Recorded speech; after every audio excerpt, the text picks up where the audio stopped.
यो फोटोमा भएको व्यक्तिको नाम लीलानाथ श्रेष्ठ हो र यसको लीलापनी अपरम्पार हो। एमालेको 11औं राष्ट्रिय महाधिवेशनबाट केन्द्रीय सदस्य समेत चयन भएका उनी केपी ओलीको परम भक्त समेत हुन्। सिराहा क्षेत्र नम्बर 3बाट 2 पटक चुनाव जितिसकेका र फेरि पनि तेस्रो पटक चुनाव मैदानमा होमिएका छन्। लीलानाथ श्रेष्ठले ल्याएको 95% विकास योजनाको कार्य आधा अधुरो ठप्प परेर बसेको छ।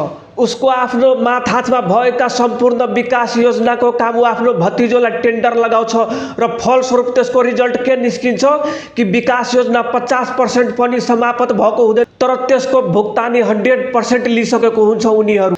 यो लीलाको भ्रष्टाचार व्यथितिको लीला हेर्नु छ भने तपाईँ पत्रकार अर्जुन थपलियाको फेसबुक आइडीमा गएर स्थलगत रिपोर्टिङ हेर्नुहोला कि यो लीलाको कति ठुलो जरो छ भ्रष्टाचारीको। सबै तपाईँले पर्दाफास हुनेछ।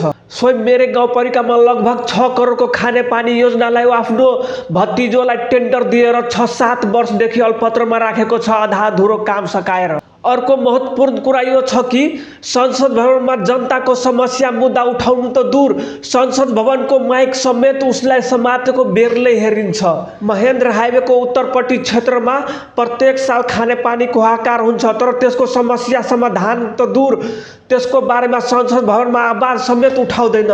कमला पुलको लागि पुरै मध्य प्रदेशकै जनताहरू कष्ट भोगे, युवाहरू अनसन बसे, तर यो लीलानाथ श्रेष्ठलाई युवाहरूको साथ समर्थन गर्नु त दूर, सांसद भवनमा एक शब्द आवाज उठाउन सकेन। अहिले पनि हाम्रो क्षेत्रको अधिकांश किसान आकाशभरको पानीमा खेतीपाती गर्छ, तर एक पटक संसद भवनमा आवाज उठाउँदैन। हाम्रो क्षेत्रमा सरकारी स्कुलमा जानु विद्यार्थीहरूलाई 8वटा सब्जेक्टको नाम थाहा हुँदैन। त्यस्तै तपाईँ सिराहाको यादव बहुमुखी क्याम्पसमा जानु, भवन ठुला हेर्छ तर त्यहाँ विद्यार्थी र टिचर हेरिँदैन।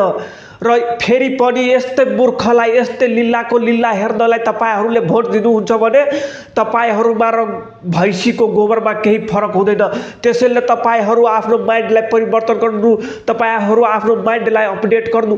तपाईको हातमा भएको मोबाइल प्रत्येक 3 महिना 6 महिनामा अपडेट हुन्छ, तर तपाईको यो दिमाग 3 पुस्तादेखि अपडेट भएको छैन। तपाईको बाजे, तपाईको बुवा र तपाईँ। त्यसैले अब हाम्रो युवाको पाली छ, तपाईँ आफ्नो माइन्ड अपडेट गर्नु। यो एमाले काङ्ग्रेसमा भोट दिनु र भैँसीको गोबर खानु एउटै हो। त्यसैले यो पाली नयाँ युवालाई चान्स दिनु र नयाँ युवालाई साथ सहयोग गर्नु। त्यसैले यो लीलाको हाम्रो क्षेत्रबाट लीला समाप्त पार्नु नै पर्यो र नयाँ जोस उमङ्ग भएका युवाहरूलाई भोट दिनु।